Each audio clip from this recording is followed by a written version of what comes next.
আসসালামু আলাইকুম।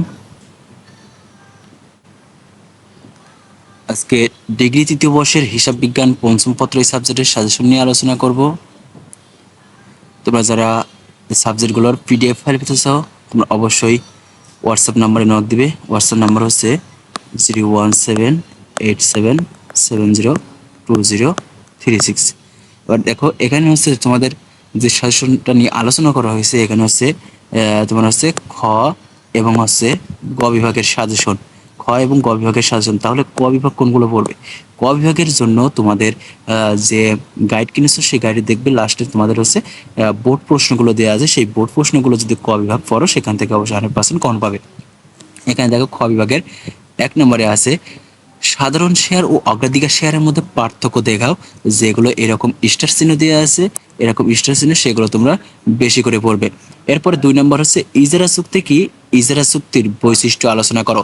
3 নম্বর শাখা হিসাব ও বিভাগীয় হিসাবের মধ্যকার পার্থক্য দেখাও। 4 নম্বর লভ্যাংশ কি এবং লভ্যাংশের শ্রেণীবিভাগ আলোচনা করো। 5 নম্বর নগদ প্রবাহ বিবরণী ও আয় বিবরণীর মধ্যকার পার্থক্য কি, এটা ইম্পর্টেন্ট। তারপর হচ্ছে 6 নম্বরটাও ভাড়া ক্রয় ও ইজিরা চুক্তির মধ্যে পার্থক্য দেখাও। এরপর 7 নম্বর স্টক লভ্যাংশ ও স্টক খণ্ডের মধ্যে পার্থক্য কোথায়। তারপর হচ্ছে নগদান প্রবাহ বিবরণীর উপাদানগুলো কি কি।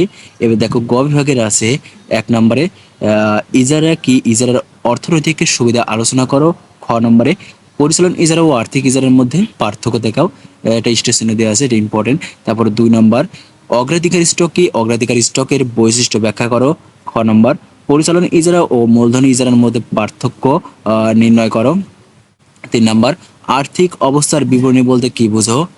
আর্থিক অবস্থার বিবরণী প্রণয়নের উদ্দেশ্যসমূহ আলোচনা করো।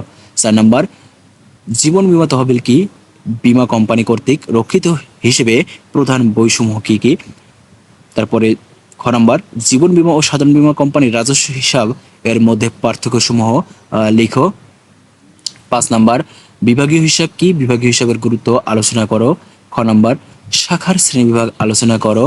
6 নম্বর টিকার সমূহ যেন জীবন বীমা তহবিল, মজুদ, তারপরে দেনাদার হচ্ছে পদ্ধতি, শেয়ার হোল্ডিং, ইকুইটি, পরিচালন ইজারা, রিসিভার ফিস, তারপরে হচ্ছে তোমার চলতি হিসাব, পূর্ণ যৌনযুক্ত পাওনাদার। এবং 7 নম্বরে এখানে বলতেছে যে গাণিতিক অংশ বোর্ড প্রশ্ন সমাধান। খ বিভাগ এবং গ বিভাগে তোমাদের কিছু গাণিতিক প্রশ্ন দেওয়া থাকবে। সেই গাণিতিক প্রশ্ন তোমরা যে বোর্ড কোশ্চেনগুলো আছে সেগুলো প্র্যাকটিস করে সেখান থেকে কমন পাবে।